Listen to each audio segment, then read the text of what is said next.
आपको दिखाएँ हैं जो मसाले मैंने डाले हैं, ऐड किए हैं, ठीक है।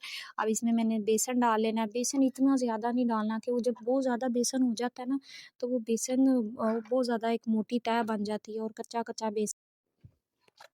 पहले मैं ऐसा करती थी लेकिन अब मैं थोड़ा बेसन ही ऐड करती हूँ। वो कहते हैं ना, एक्सपीरियंस जैसे-जैसे इंसान को होता है वैसे-वैसे इंसान सीखता है, अपनी गलतियों से ही सीखता है। उसके बाद मैं थोड़ा-सा बेसन ऐड करना शुरू कर दिया। आप और मसाले डालें चाहें आप डाल सकते हैं, मैं तो यही 3 चीज़ें डालती हूँ, ठीक है। ज़ीरा भी डाल सकते हैं, ज़ीरा डालने से इससे में और ज़्यादा मज़ा आता है, लेकिन मुझे अब याद नहीं रहा था तो मैंने अब ज़ीरा ऐड नहीं किया था इसमें। तो इसको अच्छी तरह से आपने मिक्स कर लेना है।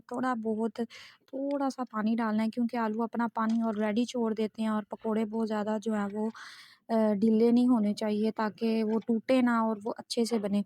अब देखिए मैंने इसको अच्छी तरह से मिक्स कर लिया है, साथ-साथ मैं पकोड़े बनाऊँगी, साथ-साथ मैं बाकी काम करूँगी। मैंने फ्राइज़ बच्चों के लिए अलहदा से काटे थे ताकि मैं बच्चों को पहले फ्राइज़ दूँ और बच्चे एक साइड पे होकर बैठें और फिर मैं पकोड़े बनाऊँ आराम और सुकून से, मुझे कोई तंग करने वाला ना हो। इस तरह बच्चे बार-बार आके रोते हैं, कभी बहुत डिस्टर्ब करते हैं और पता ही नहीं चलता कि हमने क्या काम करना है। अगर एक दफ़ा बच्चों को आप जो है ना कर लें, कुछ चीज़ दे दें और वो अपने ध्यान में लग जाएँ तो फिर बहुत ईज़ी रहता है। अब ये देखिए मैं इसके अंदर चिप्स डाले, ये पता ही नहीं लगा कि किस तरह से आग उड़ने लगी और मैं बहुत ज़्यादा डर गई और मैं बहुत शुक्र किया कि मेरे मोबाइल को नहीं लगी, नहीं तो आज मेरा काम ख़त्म हो जाना था इस दुनिया से और मेरे व्लॉगों के साथ-साथ मेरी भी ज़िंदगी इधर ही ख़त्म हो जानी थी। पर अल्लाह ने मेरी ज़िंदगी लिखी हुई थी। मैंने तो चीख मार दी बहुत ज़्यादा, मैं डर गई, लेकिन ये है कि मेरा मोबाइल भी बच गया और मैं भी बच गई। वो जब बहुत ज़्यादा गर्म घी हो जाता है तो उसमें अचानक से हम जब डाले ना कुछ वो आलू डाले थे ना मैंने, वो धुले हुए थे, उसमें पानी था, तो वो अचानक से ऊपर आग लग गई और पर शुक्र है ठीक हो जो है वो बंद हो गई और कुछ ज़्यादा नुकसान भी नहीं हुआ और कुछ भी नहीं हुआ, नुकसान तो बिल्कुल नहीं हुआ। आप देखें मैंने साथ-साथ जो है मैं साथ-साथ बर्तन धो लेती हूँ, 1 है, 2 है, ठीक है ना, सिंक नहीं भरना चाहिए, मुझे तो पसंद ही नहीं है सिंक भरा हो बर्तनों का, कभी एक बर्तन भी मेरे सिंक में गंदा नहीं पड़ा होता। ठीक है, अपनी आदत डालें, अपनी आदतों को अच्छा करें, सफाई पसंद बनें, ठीक है। गंदगी बहुत बुरी चीज़ होती है, गंदगी तो अपनी हेल्थ के लिए भी अच्छी नहीं होती है कि वो आपकी हेल्थ पे इफ़ेक्ट डालती है, ठीक है। तो देखिए मैंने साथ-साथ ही सारा कुछ जो है वो साफ़ भी कर लिया है और सिंक भी साफ़ कर लिया है। अब इफ्तारी के बाद भी थोड़े से बर्तन बनेंगे। देखिए ईज़िली मैं ना बर्तन धो लूँगी, फिर बाद में इंसान ने नमाज़ या सिपारा पढ़ना हो तो वो जल्दी जो है टाइम मैनेज हो जाता है। अब ये फ्राइज़ बन के बच्चों के तैयार हो गए हैं।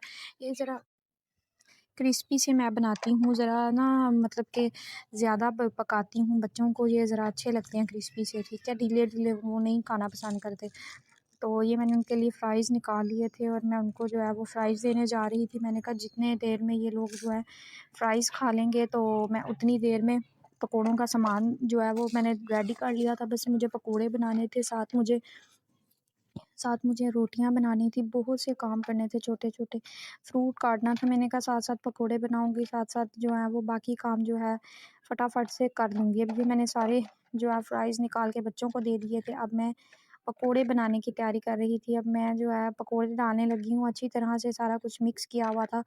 तो जैसे ही पकोड़ों के अंदर आप पानी ऐड करें ना थोड़ा-सा और इसे बनाएँ, फ़ौरन से आप घी, ऑयल गरम करके पकोड़े बनाने लग जाएँ। अगर आप इसे रखेंगे तो ये पानी छोड़ जाएँगे और फिर पकोड़े टूटने लग जाएँगे। ये देखिए मैंने फ़ौरन से पहले मसाले बनाते ही मैंने पकोड़े जो हैं वो बनाने शुरू कर दिए थे। ये नहीं कि मैंने घंटा अब फ्रिज में डा रख दिए थे या सुबह 3 बजे के बना के रख दिए थे।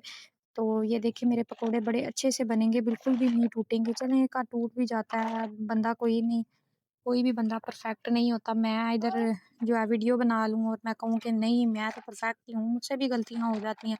अब ये देखिए मैंने सोचा साथ सैलेड बना लिया जाए क्योंकि करेले जो है ना एज़ यूजुअल गर्म होते हैं, तो इसलिए साथ बंदा ये सैलेड बना ले ना, ये खीरा बहुत ठंडी तासीर होती है इसकी, तो इसलिए मैंने जो है वो सैलेड बना लिया। वो वैसे भी बहुत अच्छा होता है, बंदा जो है वो कुछ भी बनाए तो थोड़ा-सा सैलेड ज़रूर होना चाहिए।